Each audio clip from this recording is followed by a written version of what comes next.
आज की बड़ी खबर के साथ शुरुआत कर रहे हैं। राम मंदिर में चढ़ावा चोरी के सभी आरोपियों की आज कोर्ट में पेशी होनी है। ये पेशी वीडियो कॉन्फ्रेंसिंग के जरिए होगी।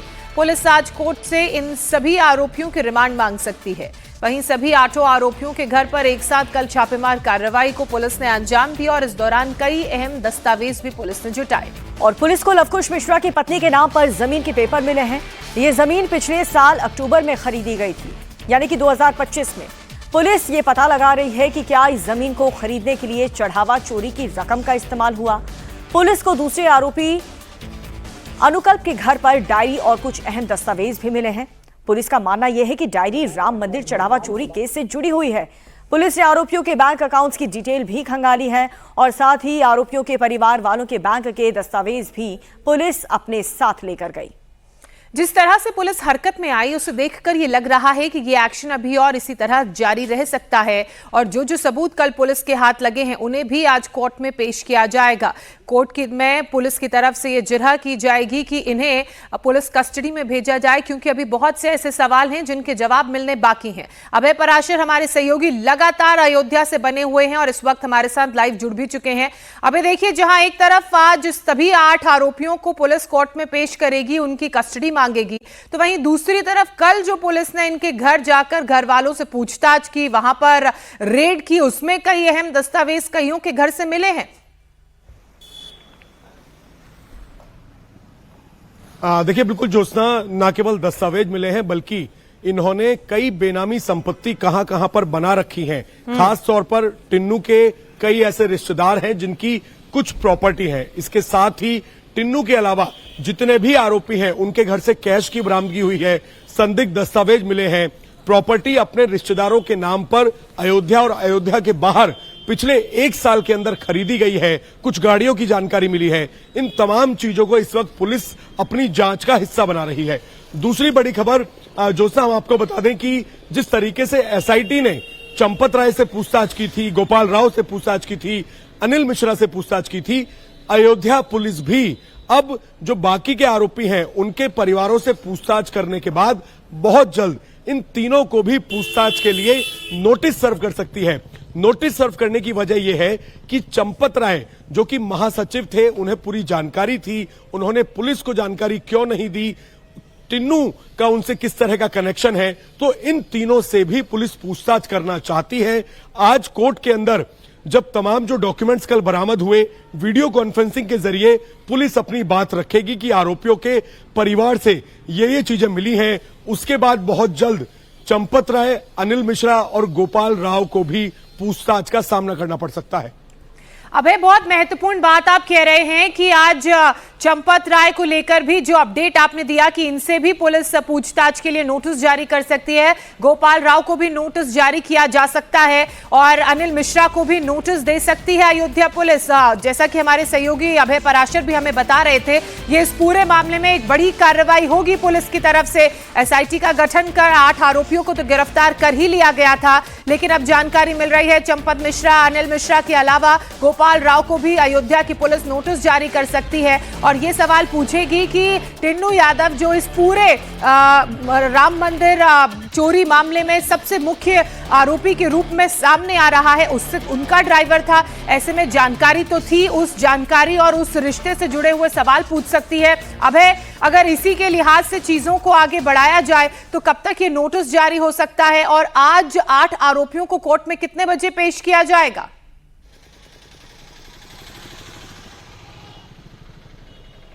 देखिए, जो आरोपी हैं वो अभी जेल के अंदर मौजूद हैं।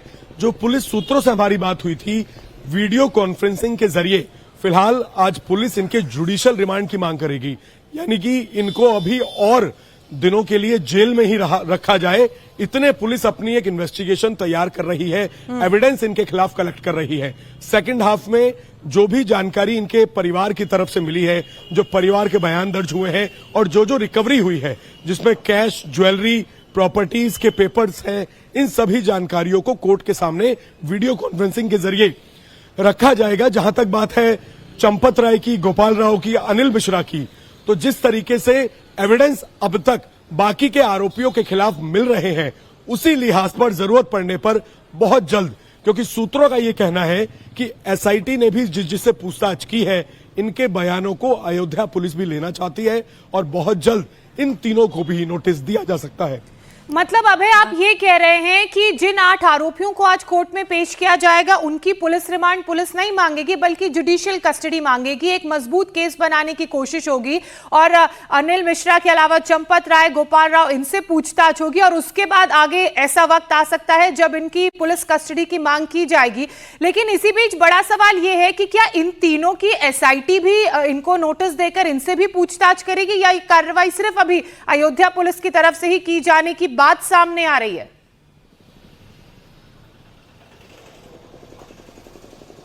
देखिए जो सर, एसआईटी ने इन तीनों से पूछताछ की थी, चंपत राय से, अनिल मिश्रा से और साथ ही गोपाल राव से, जो कि ट्रस्ट के सबसे महत्वपूर्ण सदस्य थे। इन तीनों ने अपने बयान जो एसआईटी को दिए, एसआईटी की जो जांच आगे बढ़ी उस हिसाब से अयोध्या पुलिस ने ट्रस्ट में जो कृष्ण मोहन यादव हैं, जो कि एक सदस्य हैं, एफआईआर दर्ज कर ली है। एसआईटी को अगर आगे जरूरत लगेगी कि इनसे पूछताछ करनी है तो एसआईटी कभी भी इनसे पूछताछ कर सकती है, लेकिन फिलहाल एसआईटी की टीम अपनी जांच करने के बाद लखनऊ वापस जा चुकी है। अभी दोबारा एसआईटी की टीम यहां पर नहीं आई है और अपनी पूरी रिपोर्ट के अंदर इनके बयान भी लगाए गए हैं।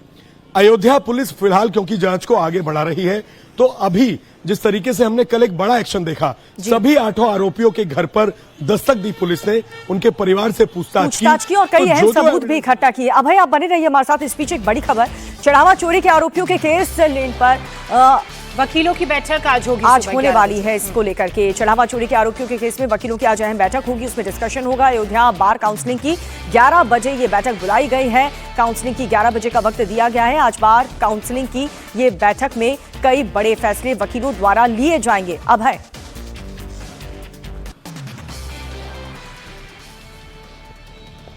अभय लगातार हमारे साथ बने हुए हैं। अभय देखिए, अब इस खबर का एक पहलू यह भी है कि आज 11 बजे बार काउंसिल की एक बैठक होगी जिसमें यह फैसला लिया जाएगा कि जो 8 आरोपी हैं उनका केस लिया जाए या ना लिया जाए।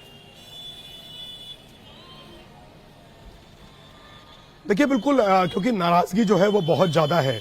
जिस तरीके से लोगों की आस्था के साथ खिलवाड़ हुआ है, टिन्नू या जितने भी आरोपी हैं वो मंदिर चढ़ावे को बाहर ले जाया करते थे, अपनी संपत्ति बना रहे थे, लोगों के विश्वास के साथ खेल रहे थे। इसीलिए जो बार काउंसिल है, जितने वकील हैं, वो भी बेहद नाराज हैं कि राम मंदिर के नाम पर जो चढ़ावा आ रहा था उसकी चोरी की गई। तो गुस्सा है लोगों में बहुत ज्यादा, क्योंकि जो ट्रस्ट के अंदर जिस तरीके से रूल्स एंड रेगुलेशन को फॉलो नहीं किया गया, किसी की भी भर्ती कराई गई, सीसीटीवी कैमरे पर्याप्त वहां पर नहीं लगे हुए थे, तो जो लापरवाही हुई है उसने कहीं ना कहीं लोगों में काफी ज्यादा गुस्सा भर दिया है। अब जब बार काउंसिल की बैठक होगी उसमें पता लगेगा कि क्या, क्योंकि हमने कई बार देखा है ऐसे केसेस, जो इस तरीके के केसेस होते हैं उसमें कई बार बार काउंसिल या जितने वकील हैं वो आरोपी की तरफ से लड़ने के लिए मना कर देते हैं, फिर उनको सरकारी वकील मुहैया कराया जाता है। तो अब देखते हैं कि अब आज 11 बजे की बार काउंसिल की बैठक में क्या चीजें निकलकर सामने आती हैं। बहुत बहुत शुक्रिया भाई आपका इस तमाम जानकारी के लिए। तो आज चढ़ावा चोरी को कोर्ट में पेश करने की तैयारी की जा रही है, लेकिन इस पेशी से पहले कल अयोध्या में जबरदस्त गहमागहमी देखने को मिली। अयोध्या पुलिस ने तकरीबन 8 घंटे तक सभी 8 आरोपियों के ठिकानों पर ताबड़तोड़ रेड डाली और वहां से अहम सबूत जुटाए हैं। टिन्नू के घर से जहां पर पुलिस ने कैश, जेवर और प्रॉपर्टी के पेपर जब्त किए, तो वहीं लवकुश की पत्नी के नाम प्रॉपर्टी के पेपर भी मिले हैं और वहीं आरोपी अनुकल्प मिश्रा के ठिकानों से पुलिस ने एक डायरी जब्त की है। अब पुलिस उस डायरी में लिखी बातों को डिकोड कर रही है और इन सभी सबूतों को कोर्ट में पेश भी किया जाएगा। चढ़ावा चोरी पर एक्शन, आज कोर्ट में होगी पेशी।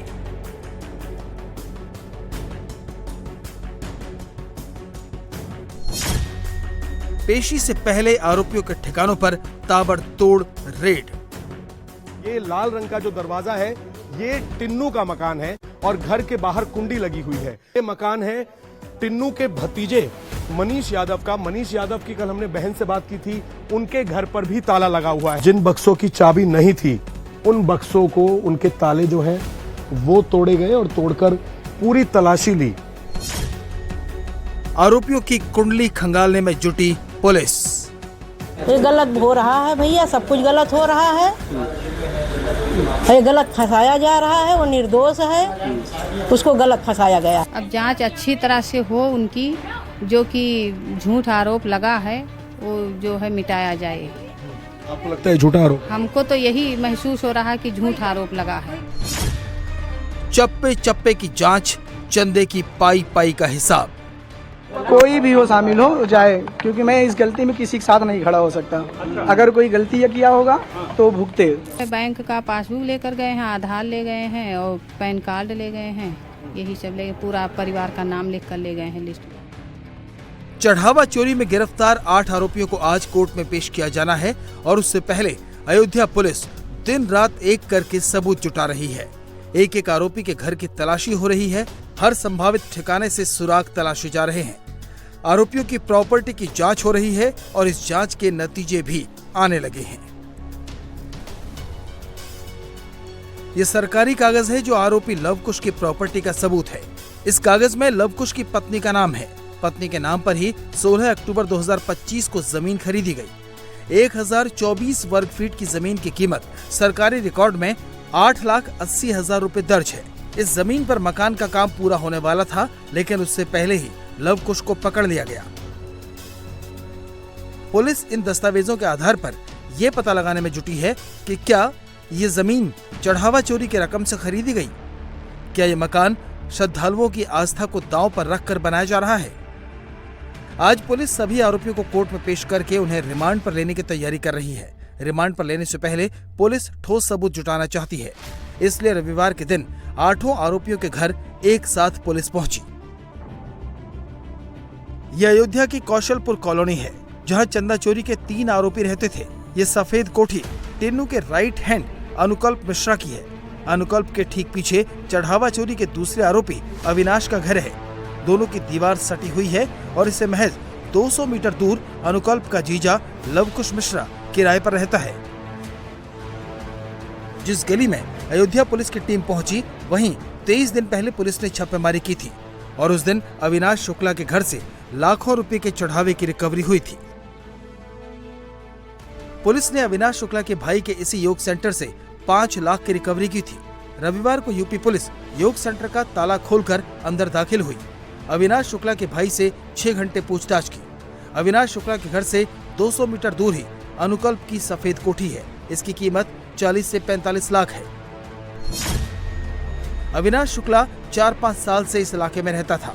1 साल पहले अनुकल्प ने यहाँ कोठी बनाई और 6 महीने पहले लवकुश इसी इलाके में रेंट पर रहने आया था। जांच चल रही है। अगर कोई गलती कोई किया होगा तो फिर वो जाए, उससे हमें कोई मतलब नहीं है। क्योंकि हम कोई भी हो शामिल हो जाए, क्योंकि मैं इस गलती में किसी के साथ नहीं खड़ा हो सकता। अगर कोई गलती ये किया होगा तो भुगते। वहीं लवकुश मिश्रा अविनाश के ठीक पीछे वाले घर में किराए पर रहता था, लेकिन उसने पैसा अपने गांव वाले घर में छुपाया था। गोबर के ढेर से 10 लाख मिले थे और यूपी पुलिस ने लवकुश मिश्रा के गांव वाले घर पर भी रेड की और परिवार वालों से भी पूछताछ की। ये चढ़ावा चोरी गैंग के सरगना टिन्नू यादव की कोठी है। ये घर टिन्नू के खासम खास और चढ़ावा चोरी में शामिल भतीजे मनीष यादव का है। दोनों के घर एकदम आजू बाजू में हैं। अयोध्या पुलिस ने चढ़ावे की रिकवरी का ऑपरेशन शुरू किया तो पुलिस ने टिन्नू यादव, मनीष यादव, अनुकल्प मिश्रा, लवकुश मिश्रा, अविनाश शुक्ला, सुभाष श्रीवास्तव, रमाशंकर मिश्र, करुणेश पांडे, इन सब के ठिकानों पर एक साथ रेड मारी। एक साथ पुलिस ने 8 लोकेशन पर छापेमारी की ताकि किसी को भी चढ़ावे का पैसा, रुपया या फिर गहना छिपाने या फिर एक दूसरे के परिवार को जानकारी देने का मौका न मिले। पुलिस ने टिन्नू यादव के घर के अंदर एक एक कमरा, एक एक दीवार, एक एक पलंग, एक एक अलमारी, सबकी तलाशी ली। पुलिस ने टिन्नू के घर का कोना कोना खंगाला। यूपी पुलिस ने टिन्नू के घर से कैश बरामद किया। टिन्नू के घर से प्रॉपर्टी के पेपर मिले हैं और टिन्नू के घर से गहने भी बरामद हुए हैं। टिन्नू यादव ने चंपत राय का भरोसा जीतकर टोटल कंट्रोल अपने हाथ में ले लिया था। उसने अनुकल्प के साथ पहले चढ़ावा चोरी का खेल शुरू किया और फिर इसमें अपने भतीजे मनीष को शामिल कर लिया। टिन्नू की तरह ही यूपी पुलिस ने भतीजे मनीष के घर की भी तलाशी ली। यहाँ से पुलिस को बहुत कुछ हाथ लगा है। यूपी पुलिस रविवार को चढ़ावा चोरी के एक और आरोपी रमाशंकर मिश्रा के घर भी पहुंची। ये घर अयोध्या के मीरपुर सखा बगिया में है। पिता मंदिर में पुजारी हैं, इसलिए 2 कमरों का मकान रहने के लिए मिला है। रमाशंकर को राम मंदिर से 16,000 की तनख्वाह मिलती है। इसके अलावा वो अपने भाइयों के साथ मिलकर कैमरा किराए पर देने का काम करता था। रमाशंकर मिश्रा जो है ये 6 साल से ट्रस्ट के अंदर, बैंक के अंदर कैशियर के तौर पर काम कर रहा था। 22 साल इसकी उम्र है। अलमारियां खुलवाई गई और इसके अलावा अंदर भी एक बार दिखा दीजिए। अयोध्या राम मंदिर के चढ़ावा चोरी मामले की जानकारी होने के बावजूद एक्शन नहीं लेने पर चंपत राय गंभीर सवालों के घेरे में है। आरोपियों पर वक्त रहते कार्रवाई नहीं की गई। अगर कार्रवाई की जाती तो आज जल्द ही इस पूरे मामले से पर्दाफाश हो जाता और मामले को दबाने की कोशिश भी नहीं होती। और अब इन्हीं आरोपों के तहत चंपत राय बुरी तरह से घिर गए हैं। 5 जून के एक सीसीटीवी फुटेज ने तो इस पूरे मामले की लीपापोती में लगे चंपत राय की मुश्किलें और भी ज्यादा बढ़ा दी हैं। सीसीटीवी सामने आने के बाद से अब सवाल ये उठ रहा है कि चढ़ावा चोरी के आरोपी अविनाश शुक्ला के घर पर अनऑफिशियल रेड डलवाने वाले चंपत राय ने आखिर 5 जून को ही एफआईआर दर्ज क्यों नहीं करवाई।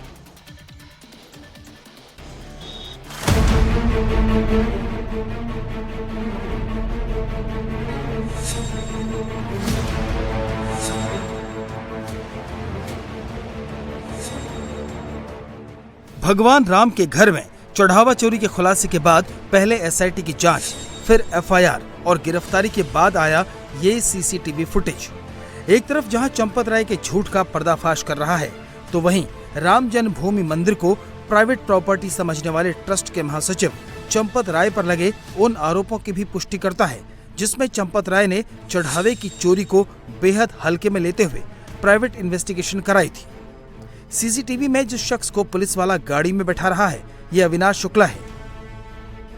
अविनाश के पीछे जो शख्स आ रहा है, ये राम मंदिर ट्रस्ट का मेंबर है और संभवतः इसे चंपत राय ने पुलिस के साथ भेजा था।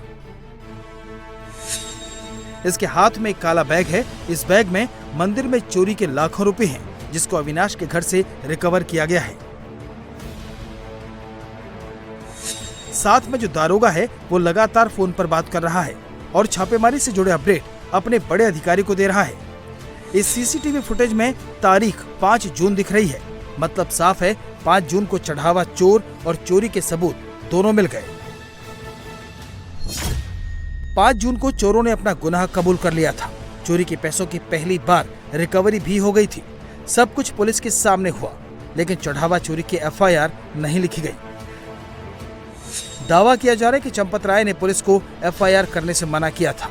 मामले को दबाने की कोशिश की गई। मीडिया में बात आने और विपक्ष के हमले के बाद समाजवादी पार्टी के चीफ अखिलेश यादव के आरोपों पर चंपत राय ने सफाई दी थी। लेकिन तब चंपत राय ने जो सफाई दी, वो आज चढ़ावा चोरी कांड का सबसे बड़ा झूठ साबित हुआ। सज्जनों, श्री राम जन्मभूमि तीर्थ क्षेत्र अपने भिन्न भिन्न कार्यों का ऑडिट समय समय पर करता रहता है। हुंडी काउंटिंग कमरे का ऑडिट भी होता है। हुंडी काउंटिंग कमरे का ऑडिट राम जन्मभूमि तीर्थ क्षेत्र के न्यासीगण, कार्यकर्ता और स्टेट बैंक के कर्मचारी मिलकर करते हैं। ये कार्य कई दिनों तक चलता है। यही कार्य आजकल हो रहा है। कोई भी उल्लेखनीय बात किसी के भी ध्यान में अभी तक नहीं आई है। चंपत राय ने अपनी सफाई में ट्रस्ट का समय समय पर आंतरिक ऑडिट करने की बात कही थी। साथ इस काम में ट्रस्ट और एसबीआई के प्रतिनिधि के शामिल होने की बात भी कही गई। राम मंदिर चढ़ावा गबन मामले में सबसे ज्यादा शक के घेरे में एसबीआई के कर्मचारी ही हैं। योगी की ओर से गठित एसआईटी की शुरुआती रिपोर्ट में पाया गया है कि चढ़ावे की गिनती और मैनेजमेंट के लिए श्री राम जन्मभूमि तीर्थ क्षेत्र ट्रस्ट और एसबीआई के बीच तय की गई स्टैंडर्ड ऑपरेटिंग प्रोसीजर यानी एसओपी का पालन नहीं किया गया। सितंबर 2024 और फरवरी 2025 में ट्रस्ट और एसबीआई के अधिकारियों के बीच मीटिंग हुई थी, जिसमें चढ़ावे की गिनती, दान पात्र की सुरक्षा, नकदी का मैनेजमेंट और रिकॉर्ड रखने को लेकर एसओपी तैयार की गई। इस पर एसबीआई की ओर से गोविंद मिश्र और ट्रस्ट की ओर से अनिल मिश्रा ने हस्ताक्षर किए। रिपोर्ट में इसे गंभीर और कथित रूप से जानबूझकर की गई लापरवाही के रूप में दर्ज किया गया। जिस चढ़ावा गबन के मामले को चंपत राय ने मामूली बात बताकर दबाने की कोशिश की, पुलिस इस मामले में आरोपियों के ठिकाने से अब तक करीब 80 लाख रुपए की रकम बरामद कर चुकी है। क्योंकि इसमें जो है जो इसमें लोक सेवक हैं, ये सरकार के द्वारा वेतन लेते हैं और इसमें जो है बैंक कर्मी भी हैं बहुत सारे, इसलिए इन पर ये लगाया गया है। SBI के बहुत सारे लोग हैं, हाँ, लोक सेवक हैं। कितने SBI के कर्मचारी? SBI के लगभग 5-6 हैं। मंदिर के चढ़ावे की गिनती में लगे ट्रस्ट और SBI के कर्मचारियों पर एक्शन जारी है, तो सवालों के घेरे में चंपत राय भी हैं और चढ़ावा चोरी पर 8 जून को ट्रस्ट के महासचिव चंपत राय के बयान के बाद ये सवाल उठते हैं कि चंपत राय अनऑफिशियल इन्वेस्टिगेशन के जरिए क्या दबाना चाहते थे? क्या चंपत राय के आदेश पर रेड और रिकवरी की गई? क्या चंपत राय के आदेश पर पुलिस रेड और रिकवरी के लिए गई थी? किसको और क्यों बचाना चाहते हैं चंपत? उन्होंने तत्काल FIR दर्ज क्यों नहीं कराई?